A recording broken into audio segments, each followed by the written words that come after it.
Como ustedes saben, los profesionales de Naturhaus se encargan de que sus clientes puedan adquirir hábitos alimentarios saludables para que alcancen su peso ideal y mejoren su calidad de vida. Todo ello acompañado de suplementos a base de productos naturales que ayudan a conseguir el objetivo de una manera sana y eficaz bajo un asesoramiento dietético gratuito. Dispondrás de un programa de citas regular y gratuito con un nutricionista que hará un seguimiento de tu caso de forma permanente. Será tu guía durante todo el proceso para que consigas tu peso saludable y será también tu apoyo emocional. Tu nutricionista irá adaptando tu plan de alimentación personalizado a medida que vayáis avanzando en el tratamiento para asegurar que se mantiene tu salud y que alcanzas los resultados deseados. Pide cita gratuita en tu centro más cercano o solicítala online en su página web naturhaus.es. Las voces críticas dentro del PSOE se están empezando a dejar a oír contra Pedro Sánchez, pero eso sí, siempre de manera discreta y sin cuestionar nunca al líder, en voz demasiado alta y mucho menos en su presencia. El más osado en las últimas horas ha sido Emiliano García Paje, el presidente de Castilla-La Mancha, que ha cuestionado los pactos de gobierno con formaciones radicales y la estrategia de erosión al líder del PP, Alberto Núñez Feijóo. Que yo he hecho acuerdos como presidente de Castilla-La Mancha, bastantes acuerdos con el señor Feijóo.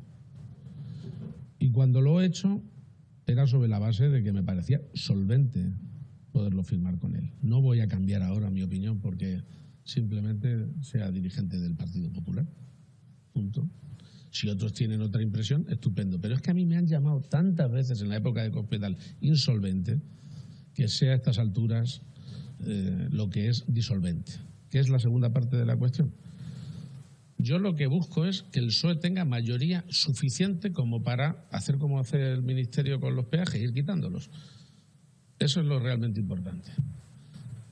A lo mejor es más difícil de decir quién es insolvente, pero lo que sí tengo muy claro son los disolventes, que son todos los que buscan romper lo que significa el interés general del país.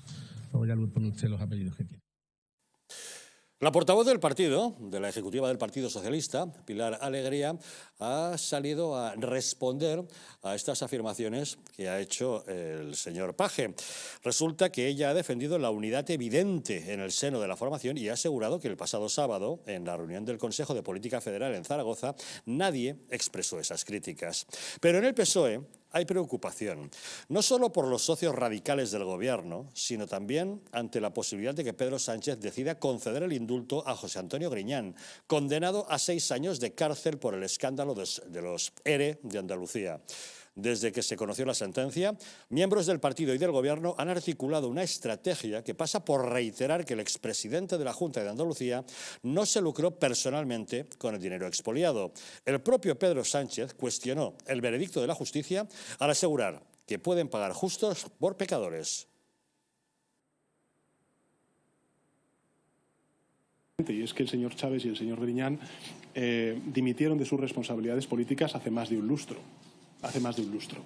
Es más, que ya no solamente no hayan sido condenados, ni tan siquiera han sido acusados de haberse lucrado, ni haberse llevado un céntimo de euro, ni, por supuesto, haber financiado irregularmente a organizaciones políticas. Por tanto, no hubo enriquecimiento personal, tampoco hubo financiación de partidos políticos y lo que sí que hubo fueron dimisiones hace más de un lustro asumiendo sus responsabilidades políticas. Este Gobierno, creo, y lo he demostrado no solamente de palabras, sino con hechos, es un gobierno limpio, es un gobierno que ha sido, en fin, implacable contra la corrupción y por eso pues hemos condenado siempre los comportamientos, en este caso, de quienes se aprovecharon de un mecanismo aprobado por un gobierno, el gobierno andaluz, el Parlamento de Andalucía, que ayudó a cientos de trabajadores y a empresas en momentos de muchísima dificultad y que, en todo caso, ni Chávez ni Griñán se puede afirmar que hayan, en fin, tenido nada que ver en relación con lo que antes he señalado. Yo creo que en este caso, tanto Chávez como Griñán podemos afirmar que se están pagando, pues en fin, justos por pecadores. El mismísimo presidente del gobierno está cuestionando la sentencia, está cuestionando la justicia, pero esa sentencia de 1.205 páginas no deja lugar a dudas. Es clara y contundente. Griñán conocía la ilegalidad en el pago de las ayudas y con su pasividad hizo que la situación se prolongara.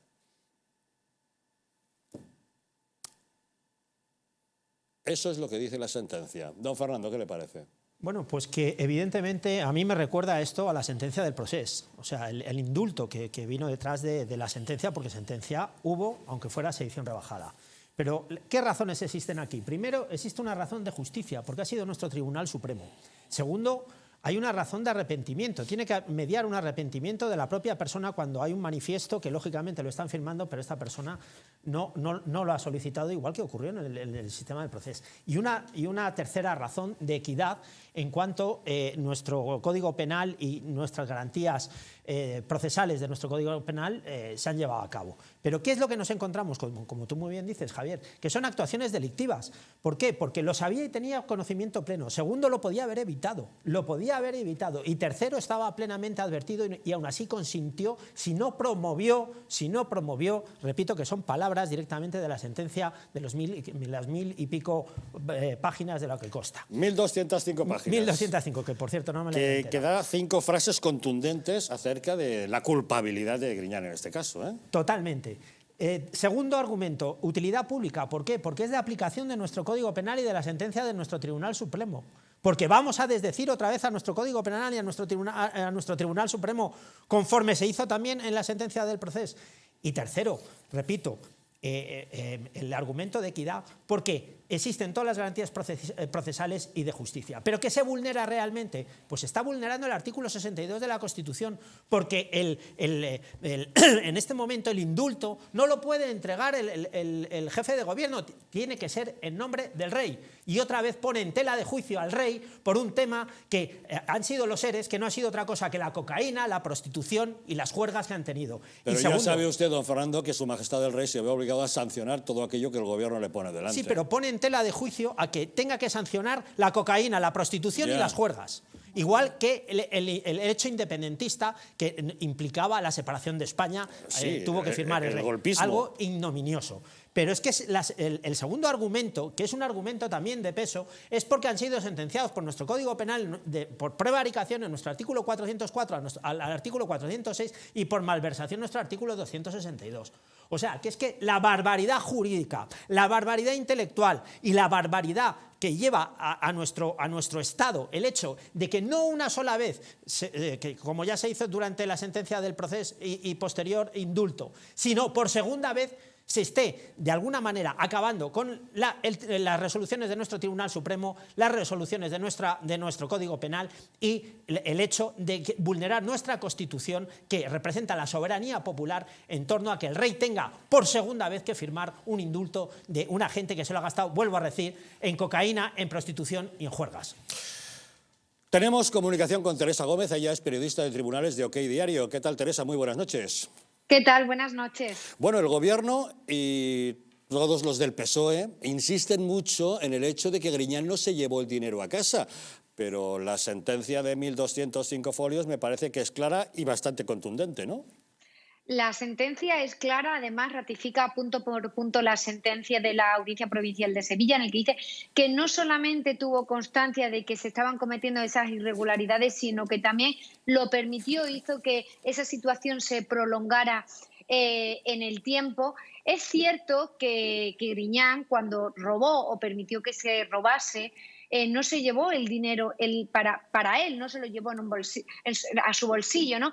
Pero si yo voy a un supermercado y robo en el supermercado y lo que he robado se lo doy a la primera persona que encuentro en la calle, no implica que yo haya dejado de cometer un ilícito penal. El delito de robar lo he cometido yo, que he sido quien ha cometido o quien ha sustraído esos bienes. En el caso de Griñán, pues él decidió montar una red, según el Tribunal Supremo, para beneficiar a determinadas empresas y a determinados ciudadanos, concretamente a 6.000 ciudadanos y a 77 empresas que fueron beneficiarios de adjudicaciones y subvenciones que iban destinados a empresas en crisis y a personas que se encontraban en paro. Cuando estas personas, que finalmente estas 6.000 personas que resultaron beneficiarias, muchos de ellos, como no había un control de seguridad y un control para poder determinar que esas ayudas se estaban dando pues a las personas que lo necesitaban, incluso había personas que trabajaban y al mismo tiempo estaban cobrando esas ayudas, ¿no? Aunque él no se llevó ese dinero,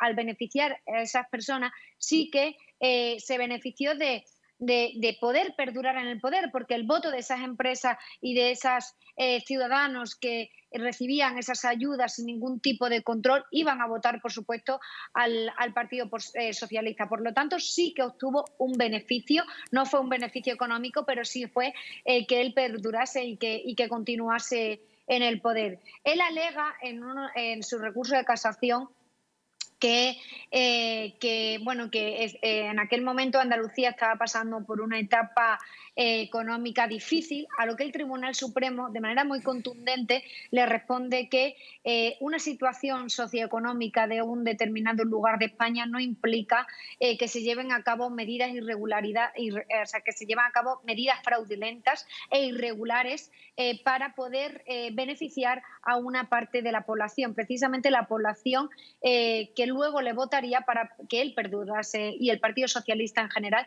perdurase en el poder. Por lo tanto, si me pregunta si Griñán malversó y prevaricó, por supuesto, no lo digo yo, lo dice el alto tribunal. Pues a pesar de que eso está tan claro, el Gobierno insiste. Hoy mismo, en el Senado, ante la interpelación del coordinador general del PP, Elías Bendodo, ha sido la mismísima ministra de Justicia, Pilar Llop, la que ha contestado defendiendo a Griñán clarísimamente como si estuviera apoyando la posibilidad de conceder ese indulto. Este era el momento. La ambigüedad de Pedro Sánchez es calculada. Es la misma ambigüedad que siguió en el caso de los condenados por el Procés, la misma. Primero negaron los indultos, luego prepararon el terreno, nos fueron haciendo el cuerpo y después firmaron los indultos. Que malgaste usted su primera pregunta en esta Cámara para sacar rédito político y que lo haga además en un asunto de estas características con una sentencia que no es unánime, una sentencia con 2 votos discrepantes, una sentencia que está siendo además contestada. Bueno, Teresa, un poco descarada esta defensa por parte de la ministra de Justicia. Hay millones de sentencias que tienen votos particulares y no por eso dejan de ser de justicia, ¿no? Por supuesto, hay millones de sentencias que tienen votos particulares y hay millones también igual no millones, pero muchos españoles que han sido condenados por un delito de malversación sin haberse llevado personalmente ese dinero, sino a lo mejor habérselo dado a terceras personas y haber beneficiado a terceras personas, que fue justamente lo que hizo Griñán, que actualmente están cumpliendo la pena de prisión. Por lo tanto, ¿por qué Griñán debe beneficiarse del indulto y no esas otras personas que también han sido condenados por un delito de malversación y de prevaricación y que ellos no se han llevado el dinero directamente, sino que se lo han dado a terceras personas? ¿Por qué estas otras sí tienen que cumplir prisión y Griñán, por haber formado parte del Partido Socialista, el partido que actualmente está en el Gobierno, beneficiarse de esa medida de gracia? Yo creo que no hay razones de equidad ni ninguna otra razón para poder proporcionarle el indulto a Griñán. Aún así, me temo que sí, que el Partido Socialista le va a proporcionar este indulto. A mí me dicen que va a alegar o va a argumentar, ¿no?, determinadas puntos, como puede ser la edad del reo, diligencias indebidas en las investigaciones. Es cierto que se ha retrasado mucho en el tiempo, pero es que hay que tener en cuenta que esta causa, la causa de los seres en Andalucía, es una macrocausa con 187 piezas separadas. Solo se ha juzgado una pieza. Quedan 186 todavía por juzgar. Entonces, es normal que haya estado en instrucción durante 11 años, ¿no?, porque ha sido una instrucción muy, muy difícil y muy compleja. Esto por un lado, y luego el hecho de que tenga casi 75 años, yo tampoco creo que sea un motivo suficiente, porque hay otros reclusos, hay otros presos que tienen esa edad e incluso más. Hemos podido ver incluso como algunos imputados en la Audiencia Nacional han estado en prisión preventiva con más de 70 años. En el caso de Griñán, es cierto que obtendría unos beneficios penitenciarios por su elevada edad y casi a los meses ya obtendría el 3er grado, pero debería entrar en prisión. De hecho, ni siquiera el recurso de amparo ante el Tribunal Constitucional, ni tampoco la petición del indulto paralizaría su entrada en prisión. Su entrada en prisión depende única y exclusivamente del Tribunal Sentenciador. Cuando el Tribunal Sentenciador, que es la audiencia Provincial de Sevilla ordene la ejecución de la sentencia, Griñán deberá ingresar de manera inmediata en prisión. Teresa, para complicar las cosas, ayer 7 vocales del Consejo General del Poder Judicial hicieron público un comunicado expresando su rechazo absoluto hacia la actitud mostrada por otra de las vocales, por Pilar Sepúlveda, de firmar la petición del indulto. ¿No está todo esto poniendo en cuestión la independencia de este órgano? Por supuesto, está poniendo en cuestión la independencia del Consejo General del Poder Judicial. Creo que una vocal del órgano de gobierno de los jueces, que es precisamente el que representa el órgano que representa el Poder Judicial, no debería posicionarse ante estas situaciones, ante decisiones que además dependen del Poder Ejecutivo. Yo estoy totalmente en contra de los indultos. Creo que es una intromisión del Poder Ejecutivo en el Poder Judicial. Hay muchos juristas que respaldan que se concedan indultos para determinadas penas que quizás sean un poco o estén en el Código Penal más agravada del ilícito cometido.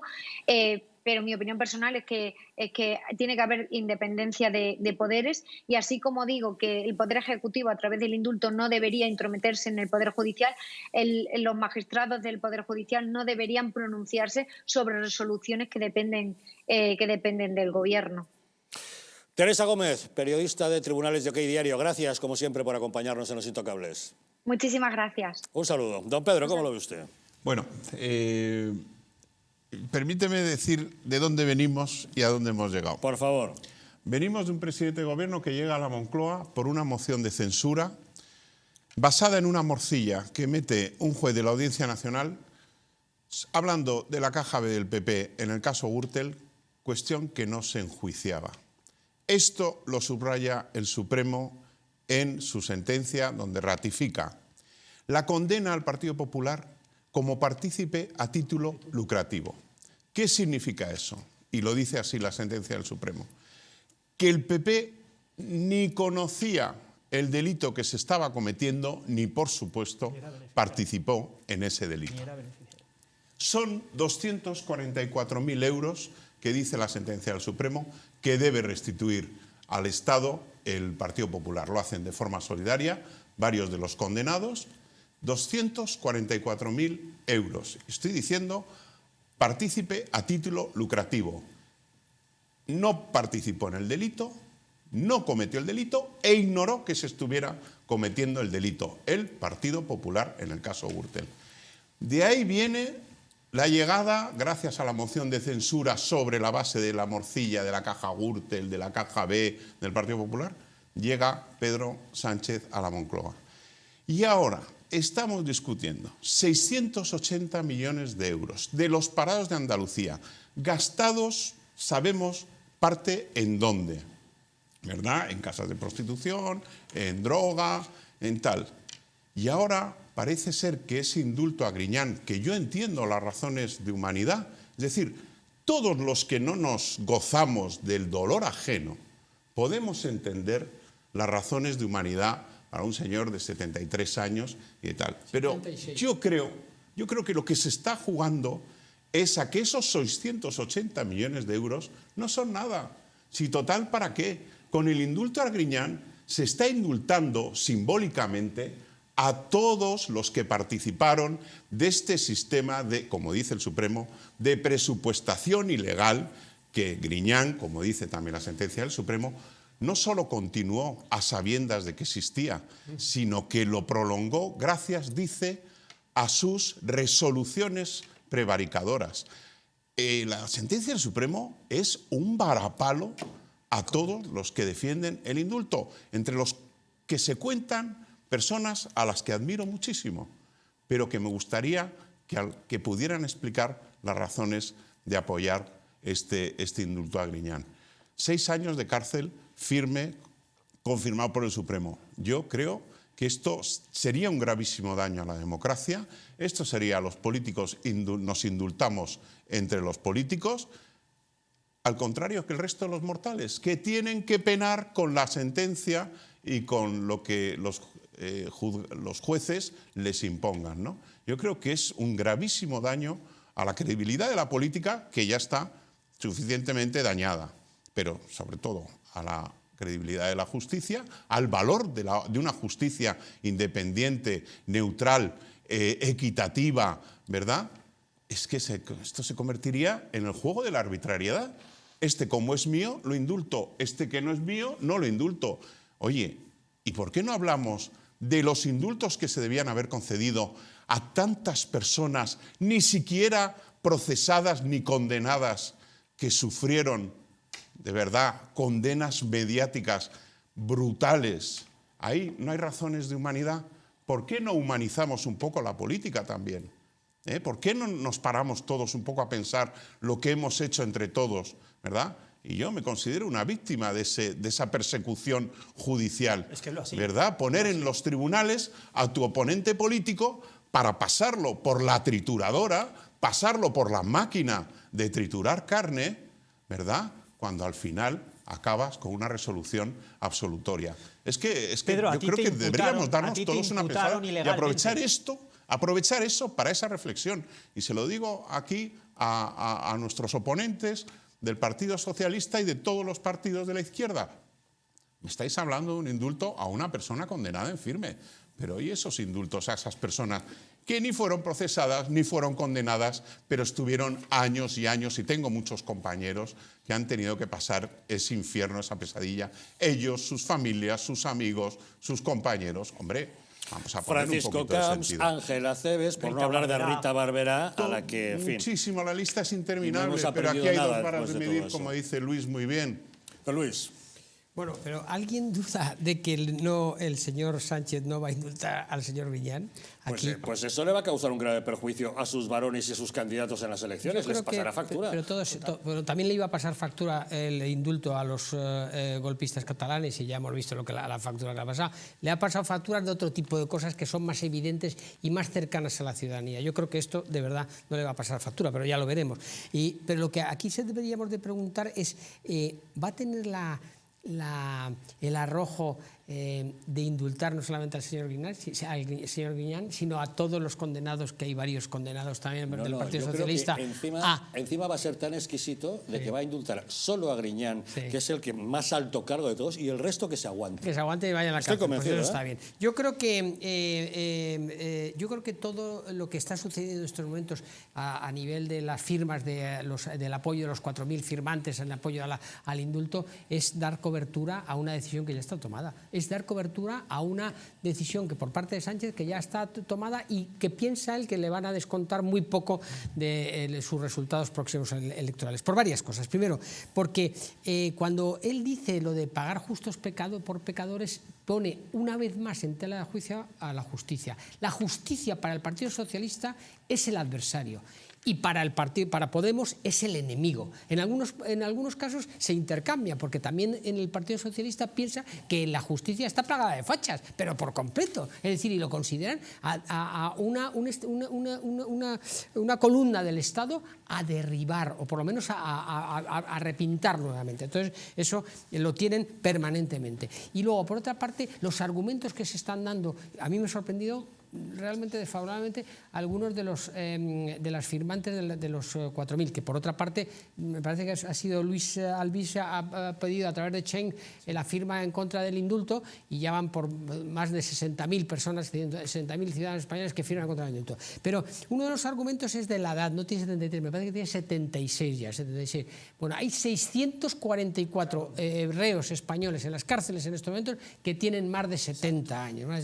Y por último, realmente estamos juzgando, como bien decía, bueno, es la confirmación. El Supremo hace solamente confirmar la sentencia que había ya dado, si no me equivoco, el Tribunal andaluz, el Tribunal sevillano. Correcto. Y lo que se está juzgando, y en eso tienes toda la razón, bueno, con otras muchas cosas, Pedro, es que ha sido un desfalco de casi 700 millones de euros. 700 millones de euros, que consistió en mantener en el poder o prolongar en el poder durante bastantes años, durante algunas legislaturas más, a un partido y a un gobierno que era absolutamente corrupto. Es muy importante lo que dice el Supremo.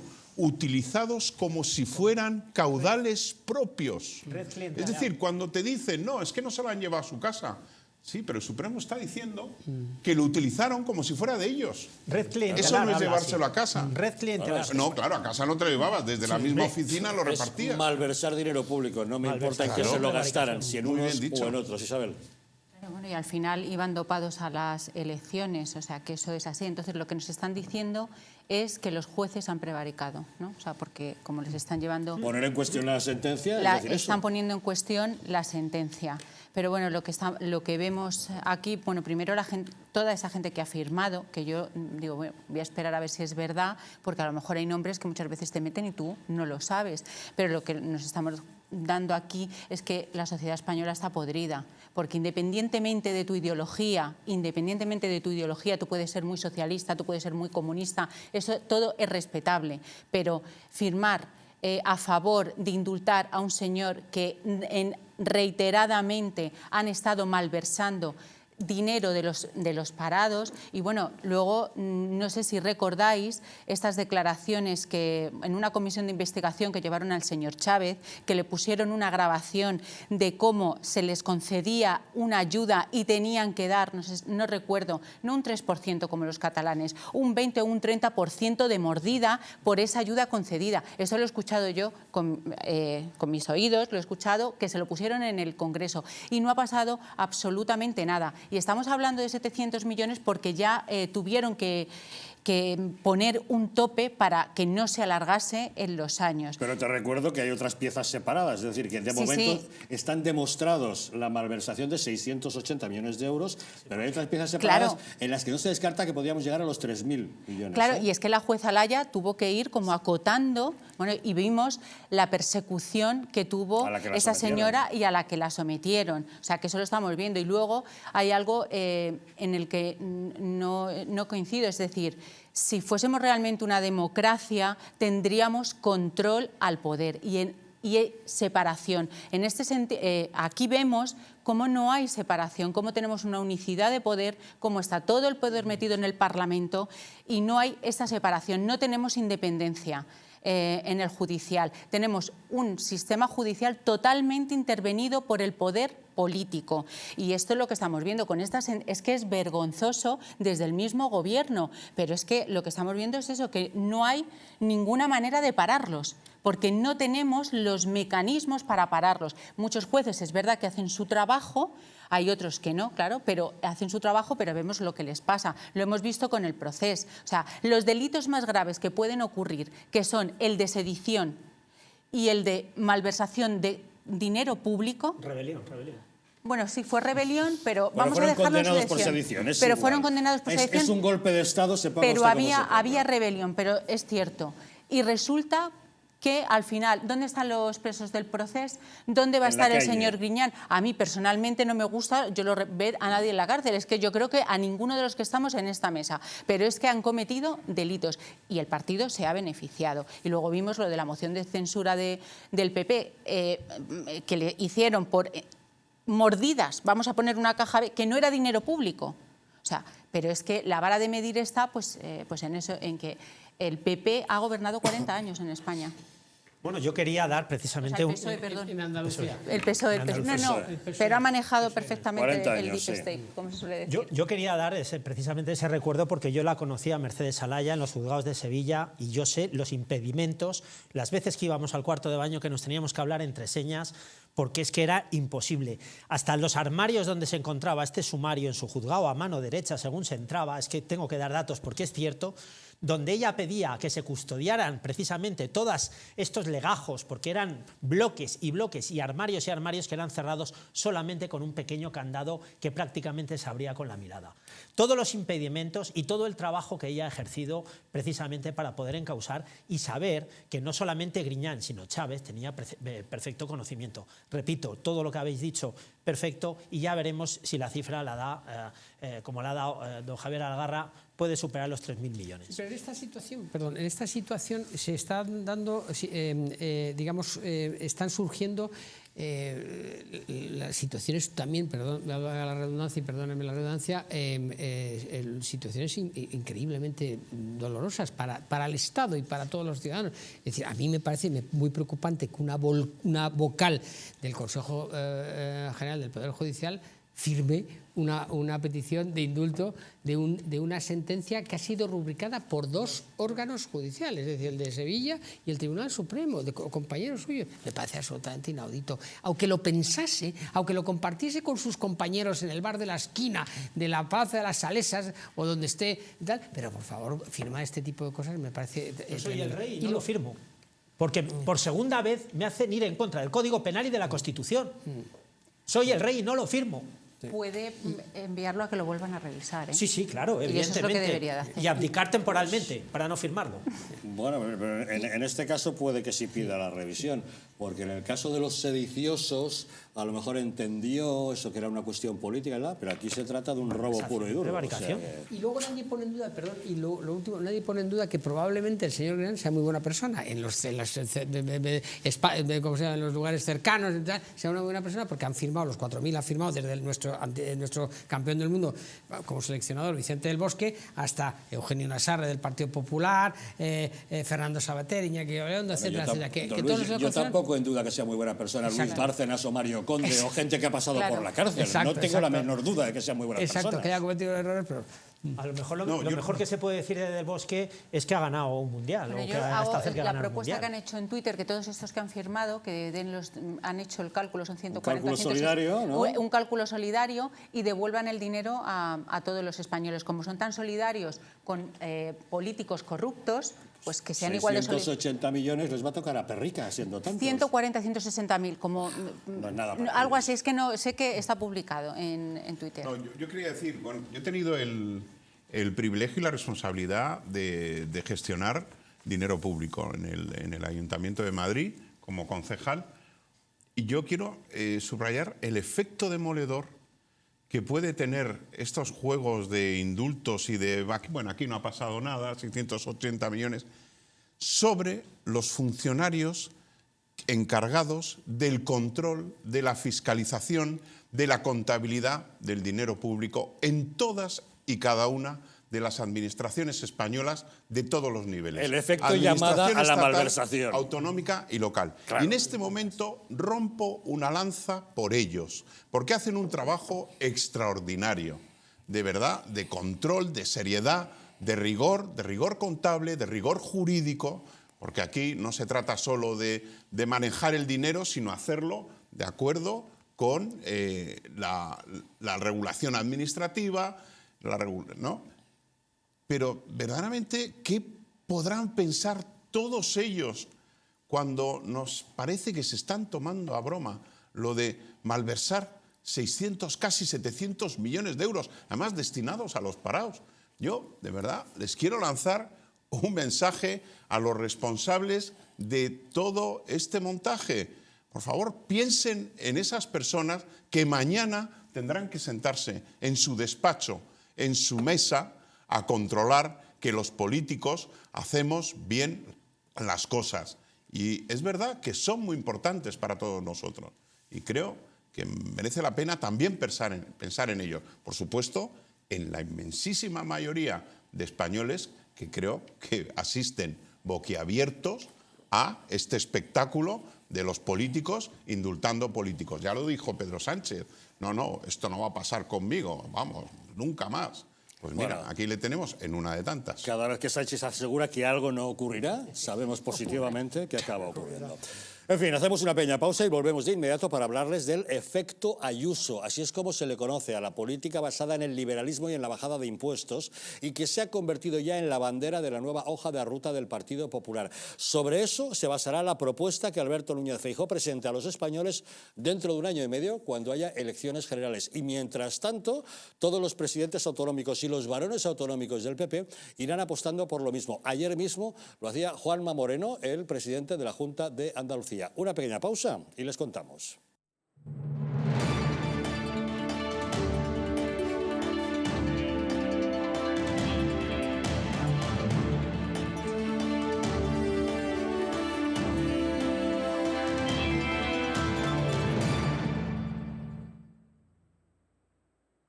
Naturhaus es el mejor método para perder peso de forma saludable y sin pasar hambre. Desde la primera visita, una asesora te enseñará a cambiar tus hábitos hasta alcanzar tu peso perfecto. Lo conseguirás gracias a complementos alimenticios a base de extractos naturales y platos deliciosos. Apúntate ya en tu centro Naturhaus más cercano y online a través de naturhaus.es. Naturhaus, 30 años de experiencia en nutrición y dietética. Hotel Las Dunas, un lugar mágico en el corazón de la Costa del Sol. En primera línea de mar, situado en un oasis de armonía, tranquilidad, enfocado en la salud y bienestar de nuestros huéspedes. Desconecta del estrés y la monotonía del día a día. Estancias con programas exclusivos y personalizados de salud, rejuvenecimiento y control del peso. Elegancia y bienestar junto al mar, sin renunciar a la actividad y la vida saludable. Descubre Las Dunas Hotel Health and Spa, el más exclusivo de toda la Costa del Sol.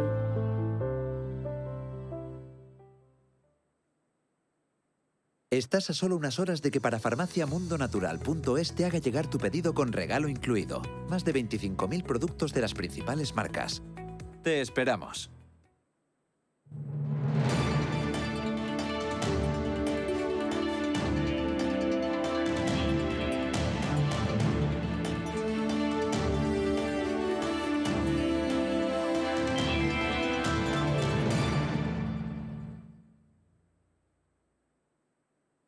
Las arrugas superficiales, la flacidez o el descolgamiento de la piel son síntomas evidentes del envejecimiento, un proceso que se acelera a partir de los 40 años al reducirse la producción de colágeno por parte de nuestro organismo. Colacel Antiox de Mundo Natural es un complemento alimenticio que aporta colágeno hidrolizado puro de alta absorción y antioxidantes, además de vitamina C, una vitamina esencial que contribuye a la formación de las proteínas de relleno de la piel, como son el colágeno, la elastina, la tropoelastina o el ácido hialurónico. Gracias a su completa composición, un sobre al día de Colacel Antiox produce el mismo efecto que 3 envases de otros productos similares. Confíe en Colacel Antiox, mucho más que colágeno, de venta en tiendas especializadas en el teléfono 914460000 y en su página web parafarmaciamundonatural.es.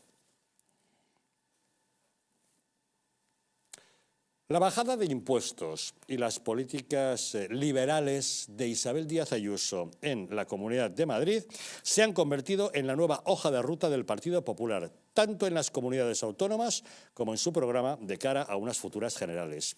Ha quedado de manifiesto con el anuncio hecho por el presidente de la Junta de Andalucía, Juanma Moreno, que ayer confirmó la eliminación del impuesto del patrimonio y la deflactación del tramo autonómico del IRPF.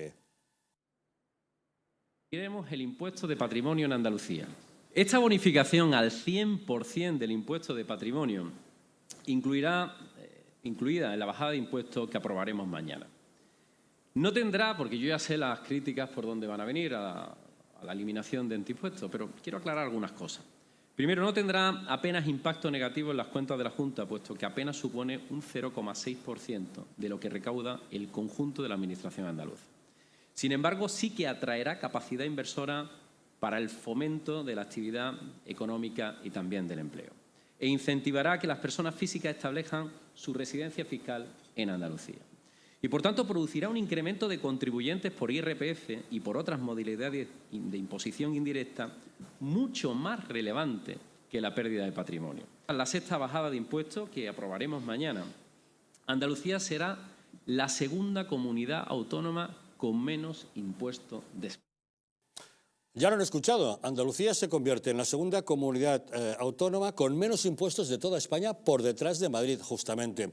Este nuevo gobierno andaluz ha venido a demostrar que es posible cambiar el perfil de una comunidad históricamente aquejada por la cultura del subsidio y la parálisis emprendedora.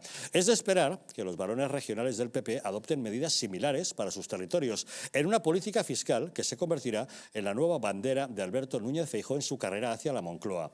En unas futuras elecciones generales, el debate se centrará, por tanto, en dos modelos diferentes de construir una sociedad: el del liberalismo, la bajada de impuestos y el fomento de la riqueza, frente al de la voracidad recaudatoria, la penalización de la libre empresa, la elección del subsidio frente a la rebaja fiscal, el intervencionismo y la política de imposición ideológica.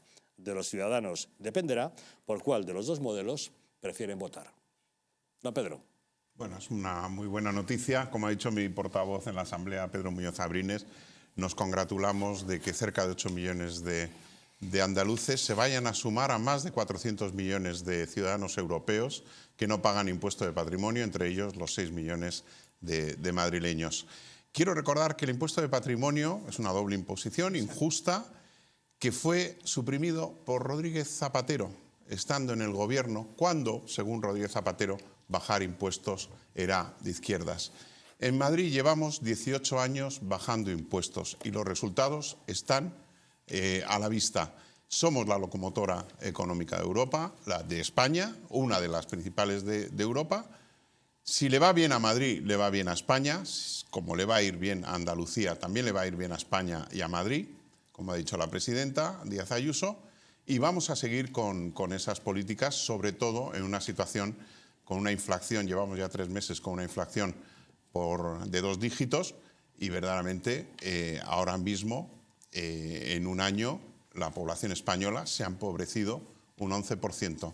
Hay que hacer todo lo posible por que los ciudadanos dispongan de su dinero en la medida de lo posible, cuanto más mejor, y en esa dirección van los anuncios hechos por la presidenta en el debate del Estado de la región.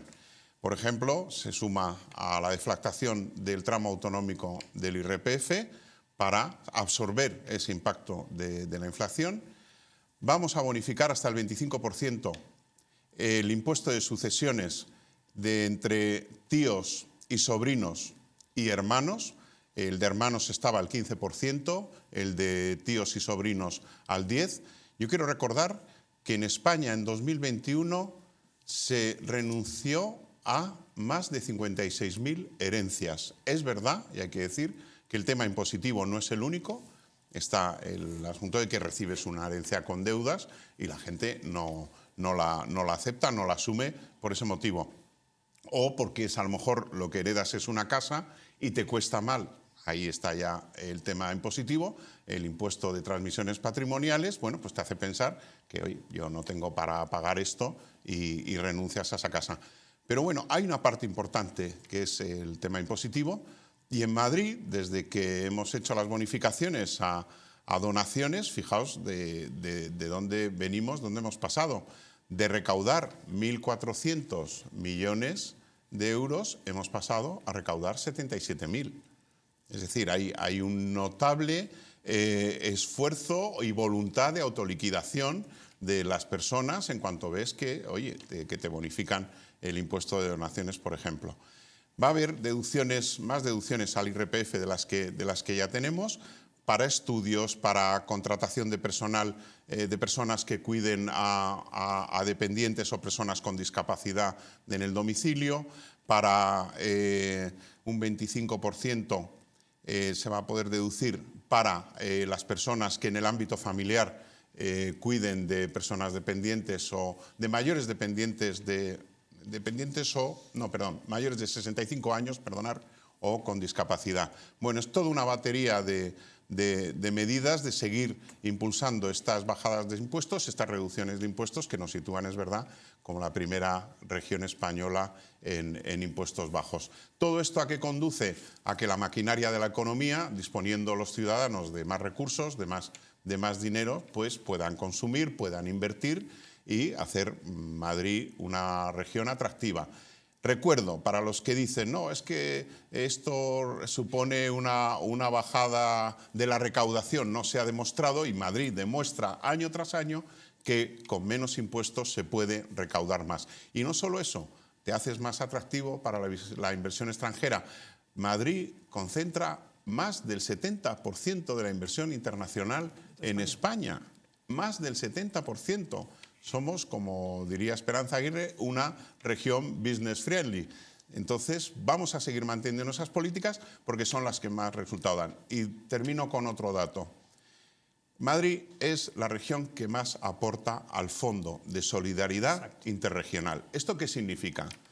Que ponemos el último año 4.206 millones de euros recaudados en Madrid para pagar los servicios públicos de otras regiones. Esto significa el 73% de ese fondo significa el triple de lo que aporta Cataluña. Y nos dicen que si hacemos dumping fiscal, que si somos una región egoísta, que si somos una región insolidaria, si estamos demostrando todo lo contrario, de que con impuestos bajos además somos los más solidarios. Efectivamente, bajando los impuestos se recauda más, se atrae una mayor inversión, se genera mayor riqueza y, por tanto, se recauda más sobre los beneficios de las empresas, no a base de impuestos sobre las pérdidas de las empresas. En economía lo estudian a través de la curva de Laffer. Tendrían que haber ido a clase ese día los que no hacen más que subirnos los impuestos. Isabel. Bueno, yo estoy totalmente de acuerdo con lo que se está comentando. En el tema de Andalucía también tenemos que recordar que con el COVID también ha habido se ha quedado pues muchos hoteles, hay mucha inversión, ¿no? que no había, que estaba necesitaba, ¿no? Entonces, con estas políticas, pues evidentemente es una atracción hacia esa inversión y que se convierta en una comunidad atractiva para poder invertir. Lo que está claro que cuantos menos impuestos hay más consumo y se genera mayor flujo y es muchísimo mejor. Lo que pasa que evidentemente ellos siguen es que ellos no siguen ningún criterio, es ideología pura y dura. Esto no es liberalismo, porque entonces en los años 60 o 70 el régimen era liberal, no había apenas impuestos y España empezó a crecer y en el 74-75 éramos el octavo país, o sea, en riqueza. O sea, quiero decir que los impuestos que se están poniendo, bueno, es para mantener su maquinaria estatal, y lo que vemos es que nos están empobreciendo. La deuda pública sigue aumentando. Los servicios públicos, como a ellos les gusta, cada vez están peor. Si pagamos más impuestos, deberían estar muchísimo mejor. Con lo cual, al final es una economía, podemos decir, como les gustan tanto las palabras, politizada, que lo único que hace es empobrecer. Y vemos todos los países, sobre todo estamos viendo en América, en Hispanoamérica, que están tomando todo este tipo de medidas, como están también empobreciéndose, pero a marchas forzadas. Si ya eran países que les estaba costando subir, pues vemos que todavía les va a costar muchísimo más. Pero, a ver, el impuesto de patrimonio, como es una doble imposición, aquí volvemos a lo mismo. Es que debería de ser ilegal. Es que un juez debería haber dicho que eso no se puede cobrar. Pero es que, aparte, hay muchos impuestos en España que son doble imposición. Y yo vuelvo a decir, ¿dónde está ese control de que se le diga a este señor, no, usted no puede cobrarlo? Y bueno, luego el impuesto de patrimonios también es un impuesto estatal. Lo que se hará es rebajarlo en un 99%, no sé cuánto habrá sido la cantidad. Sí. Porque son impuestos estatales que lo único que pueden hacer las comunidades autónomas es pues reducirlo, pero no pueden eliminarlo. Entonces, yo lo que digo que es un impuesto que no es legal y debería ser suprimido. Don Luis. Bueno, es una muestra más, digamos, un poco del dinamismo de Madrid, de la capacidad de liderazgo de la presidenta Ayuso y de la capacidad de liderazgo de la propia comunidad. Hay que tener en cuenta los datos que decía Pedro, hay que apostillar algunas cosas. Por ejemplo, unas positivas y otras negativas. Las positivas es que, por ejemplo, Madrid aporta eso que dice, en 10 años han sido 36.000 millones de euros, aportación a la caja común, que es 3 veces más que Cataluña y 12 más que Baleares, que es la tercera comunidad, las 3 únicas comunidades que digamos que tienen superávit, aparte de Cataluña y de, si no me equivoco, perdón, aparte del País Vasco, si no me equivoco, que tienen una fiscalidad al margen. Pero tenemos que recordar algo también, quiero decir, si Zapatero quitó ese impuesto, vino Mariano Rajoy y su indefendible ministro de Hacienda, Cristóbal Montoro, y lo impuso. Y hubo algunas decisiones que fueron muy equivocadas en ese gobierno, como otras muchísimas acertadas, pero eso fue un error desde mi punto de vista, como otra cosa que no se comenta muy frecuentemente, pero que fue también una decisión del señor Cristóbal Montoro que va en contra, digamos, un poco de los intereses de los ciudadanos en general, que fue incentivar a los funcionarios de Hacienda para con una retribución económica si conseguían sacar a flote mayor lo que ellos llamaban fraude, y llegamos a unos puntos a un punto de persecución tremendo. Pero bueno, en cualquier caso hay que tener en cuenta que estamos ya en campaña política, o que tengamos las elecciones del 23 en campaña política, y esto es muy interesante para las comunidades que lo sostienen, que lo abanderan y que lo promulgan. Dos datos. Uno, que en el caso de Andalucía son 17.000, si no me equivoco, 17.000 personas, o sea, ciudadanos de Andalucía que se van a beneficiar, casi 17.000 no llegan, de este tema, del desentimiento del patrimonio, de la declaración de patrimonio, que tiene un importe, que tiene un patrimonio por encima de los 700.000 euros. Para los podemitas y para el gobierno son los ricos, los hiperricos y los que hay que perseguir permanentemente, pero es una irrealidad. Y por otra parte, y me parece interesante, de pronto cuando surge abandera, digamos un poco, esta política de bajada de impuestos, de pronto la concepción estatal se resquebraja. Esta misma mañana, el ministro Escrivá pedía la recentralización de los impuestos, porque pensaba que esto iba a tener un ejemplo que no solamente en comunidades gobernadas por el Partido Popular, sino probablemente alguna gobernada por el Partido Socialista, como la del señor Paje, puedan intentar imponerlo. Y por último, un país moderno es un país que permite a sus ciudadanos disponer de recursos en sus bolsillos para digamos, un poco hacer frente a sus necesidades, y más en momentos en donde la incertidumbre mundial la tenemos a la puerta de nuestro país. Es decir, la guerra lo tenemos casi en la esquina, las consecuencias todavía de la pandemia se siguen de alguna manera padeciendo, y tenemos que armar fundamentalmente a los ciudadanos, que son los que componen la sociedad y los que componen el Estado. Permíteme puntualizarte, don Luis, fue el propio Zapatero el que recuperó el impuesto de patrimonio después de quitarlo, no Montoro. ¿Ah, no? Sí, en 2011. ¿No fue Rajoy? No. Pues yo lo quitó en 2008 y en 2011 lo recuperó, porque tenía ya el país al borde de la bancarrota, que luego dirán, no, es que Rajoy subió los impuestos. Es que hay que ver el país con el que se encontró Mariano Rajoy. Bueno, hay que decir primero patrimonio, actos jurídicos documentados y sucesiones, los tres que son los que tenemos bonificados en Madrid y que evidentemente ahora se une a Andalucía, y espero que se siga uniendo el resto de España. Evidentemente la deflactación del IRPF, como también pide Madrid al gobierno. Por eso tenemos que defender y ir en contra de esa armonización fiscal que pide desde el gobierno central. Pedimos la autonomía fiscal directamente de las regiones que están funcionando, porque es que sabemos dónde nos lleva esa armonización fiscal y cuáles son las políticas fiscales. ¿Cuáles son las políticas fiscales del gobierno? Pues una mayor presión fiscal, como muy bien dice la OCDE, de que pasa del 48 al 51% en este tiempo, en estos meses que han pasado. Por ejemplo, otro ejemplo son las hipotecas, que pasan del 32% al 36%. Es que cada vez con la inflación el gobierno está recaudando más, y está recaudando en torno a los 2.000 millones más que lleva recaudado desde enero, que eso no figura nada más que en las cuentas públicas, pero se oculta a la sociedad precisamente por la inflación del 10,8 que tenemos en medio, ¿no?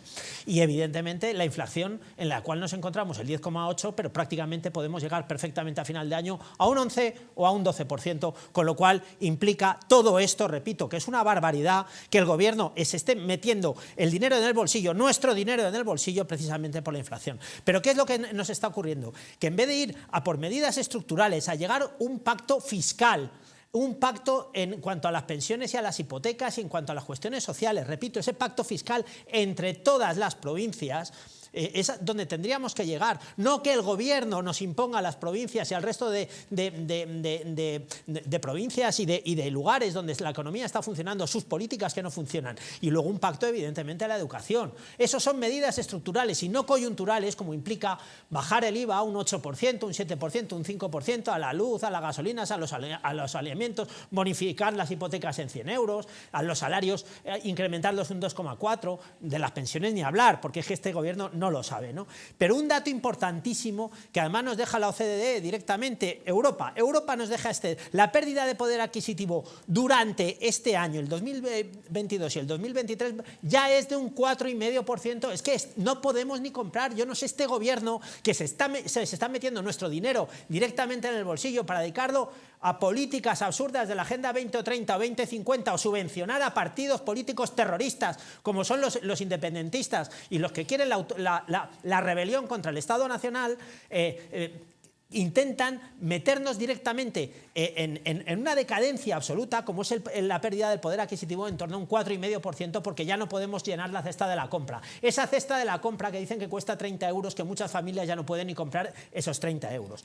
Y recordar directamente que todas estas cifras que estamos dando nosotros es que se están cumpliendo matemáticamente. El hecho que la inflación llegue prácticamente al 11%, al 12%, ya lo dijimos en el mes de febrero o el mes de marzo, que no se está tomando ninguna medida, se están tomando medidas coyunturales frente a las medidas estructurales que habría que tomar. Repito, reforma fiscal, reforma de hipotecas y de pensiones, etcétera, etcétera, y la reforma, el gran pacto de la educación que tiene que haber.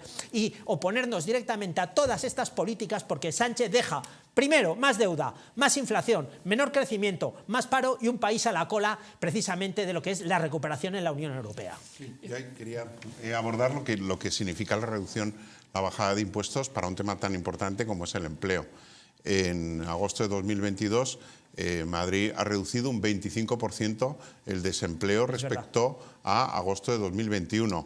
Ahora tenemos 313.000 parados, pero que son 105.000 menos que el año pasado. Esto es importante. Y aquí va otra de las medidas que ha anunciado Isabel Díaz Ayuso en el debate del Estado de la Región, que es la tarifa cero para los nuevos autónomos, bonificando el 100% de la cuota de la Seguridad Social durante 2 años. Para las mujeres autónomas que cesaron su actividad por nacimiento o por adopción, si la vuelven a retomar dentro de los 2 años desde el cese de la actividad, también se bonificará un 100%. Y quería puntualizar algunas de las medidas que he dicho antes sobre la deducción para cuidado de mayores de 65 años o con discapacidad. Es una deducción de 500 euros, lo que es un 25% de la bonificación de los gastos de cotizaciones para la contratación de personas para cuidar en el ámbito familiar a mayores o dependientes. Esta misma mañana, después de la toma de decisión, de la noticia de la decisión y del anuncio por parte del presidente de la Junta de Andalucía, ya había voceros cercanos al gobierno que pedían que tomaran una decisión que iba en contra, digamos, un poco de la política que había mantenido, que mantenía el gobierno. Es decir, pedían que de alguna manera el gobierno central empezase también a tomar la postura de rebajar de alguna manera los impuestos, porque yo creo que los ciudadanos entienden perfectamente el resultado de una medida de estas características, que el resultado de una medida de estas características tiene en su vida real, es decir, no la macropolítica, sino la política de andar por las calles de las ciudades. Entonces, en ese sentido, ahí lo vemos, que decir, Madrid se ha convertido realmente, lo que decía Pedro, en la locomotora de este país, que decir, que es que todo el mundo, todos los chavales jóvenes de distintos lugares de España se vienen indefectiblemente a Madrid, cuando probablemente hace una década pues tenían otras intenciones, irse más al norte, irse a Cataluña, al País Vasco y tal. Y eso hace en una sociedad como la que vivimos ahora, tan absolutamente competitiva y donde los ritmos son tan vertiginosos, en donde, digamos, un poco los recursos económicos, las cifras macroeconómicas y los senderos macroeconómicos cambian tan rápidamente a consecuencia de la implementación de las redes, de las tecnologías en cualquier sector económico. Eso hace que sea muy atractivo una ciudad como la que es Madrid. Y no olvidemos también la huida que hay de Cataluña, de Valencia, la huida de empresarios, la huida de inversores, y que tampoco hay seguridad jurídica, que es muy importante para el inversor también que lo haya. Entonces, si eso lo está ofreciendo Madrid, pues evidentemente se ha convertido en ese motor. Pero eso es interesante, que no solamente lo haga Madrid. Yo acabo de venir Claro, que es interesante Málaga, a nivel nacional. Y Málaga se está convirtiendo en una ciudad que ya se había convertido en una ciudad de destino cultural. Es decir, habían pasado, fijaros, en pocos años, no sé si eran 7 años, habían pasado de en la ciudad, estoy hablando de la ciudad, no de la provincia, de 500.000, casi 600.000 visitantes a 5.300.000. Dejan una barbaridad de dinero. Y ahora se quiere convertir, por las políticas del alcalde, que hoy también anunciado, sorprendente, anunciado que se vuelve a presentar a las elecciones de mayo, se quiere convertir en el hub tecnológico del sur de Europa, que es decir, se quiere convertir, compatibilizándolo con la propuesta cultural que tienen 15 museos, en una ciudad en donde aterricen las grandes compañías tecnológicas de Europa o del mundo. Es que sería, evidentemente, lo malo sería que solo ocurriese en Madrid. O sea, lo bueno es que empiece a ocurrir en todas las comunidades, porque al final España es un país que se le puede sacar mucho provecho, como se puede decir. Yo me olvidaba además de un tema que además ejemplifica todo esto que estamos hablando, que es el de los autónomos. Es que ya está bien, deflactar ese IRPF implica que los autónomos, lo que pedimos, lo que queremos y lo que queremos que se auspicie desde el poder público es que se declare por ganancias reales y no las tablas. Repito, ahí está el ejemplo, las tablas recaudatorias de este gobierno, por tramos, otra vez por tramos. Y dice, ¿y si no lo cambia usted? ¿Pero cuándo lo cambio? ¿Cuando he cobrado o cuando no he cobrado? Dígame usted cuándo lo cambio. Pues ese modelo económico es el que determina un modelo de sociedad y es lo que se confronta en unas elecciones. Ustedes son soberanos, con su voto pueden decir qué modelo eligen. El socialcomunista de Pedro Sánchez o esta política liberal y de generar riqueza a base de bajar impuestos. En fin, don Fernando Martínez Dalmau, muchas gracias por habernos acompañado. A vosotros, felicidades. Gracias Isabel Valero por haber estado con nosotros. A vosotros, gracias. Muchas gracias Pedro Corral por acompañarnos. Bien hallado de nuevo. Don Luis Magán, gracias también por haber estado también Gracias con por nosotros. permitir compartir tu cumpleaños hoy en directo. Pues nada, la fiesta de cumpleaños es la que ha sido. Gracias también a todos ustedes por haber estado con nosotros, pero no se vayan lejos, que ahora viene la película. Esta noche les vamos a ofrecer una película que les va a recordar enormemente al Conde de Montecristo, aunque eso sí, es de acción y de artes marciales. Está protagonizada por Brandon Lee, el hijo del mítico Bruce Lee, ¿se acuerdan? Y se titula Brandon Lee, la leyenda continúa. Cuenta la historia de Brandon, un joven honesto, trabajador, que lo único que pretende es ganarse la vida legalmente y poderse casar con su novia. Pero la belleza de la novia otro hombre la desea. ¿Y qué ocurrirá? Que Brandon acabará en la cárcel acusado de un crimen que jamás cometió. Al igual que Edmundo Dantes, cuando salga de prisión, buscará venganza e irá cazando uno por uno a todos aquellos que le traicionaron. Disfruten de esta versión de artes marciales del Conde de Montecristo con Brandon Lee y nosotros.